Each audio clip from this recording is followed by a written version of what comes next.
अस्सलामुअलैकुम। आप देख रहे हैं की न्यूज एचडी। मैं हूं हारिस अली शाह गिलानी। चलते हैं आज की हम खबरों की तरफ। ले जाने A जाना quality product by Khadim's Khadim Milk Foods, का Sahiwal. है जमाना। रुक करेंगे लाहौर का। पंजाब और खैबर पख्तूनख्वा शदीद गर्मी की लपेट में, बारिश और गर्दालूद हवाओं की पेश गोई।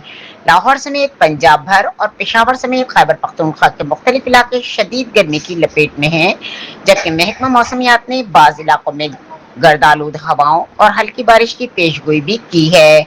मौसमियाती माहिरीन के मुताबिक मुल्क भर में जारी शदीद गर्मी की लहर के बायस शहरियों को एहतियाती तदाबीर इख्तियार करने की जरूरत है, क्योंकि गर्मी की शिद्दत इंसानी सेहत पर बराह रास्त असर अंदाज हो सकती है। महकमा मौसमियात के मुताबिक आज लाहौर में गर्दालूद हवाओं के साथ कहीं कहीं हल्की बारिश का इम्कान है, जिसके बायस गर्मी की शिद्दत में कदरे कमी आएगी। लाहौर में आज कम से कम दर्जा हरारत 28 डिग्री सेंटीग्रेड रिकॉर्ड किया गया, जबकि ज्यादा से ज्यादा दर्जा हरारत 42 डिग्री सेंटीग्रेड तक जाने का इम्कान जाहिर किया गया है। वाज़ेह रहे कि पीडीएमए की जानिब से ईद की छुट्टियों के दौरान हेट व्यू के खतरे की पेश नज़र पहले ही अलर्ट जारी किया जा चुका है।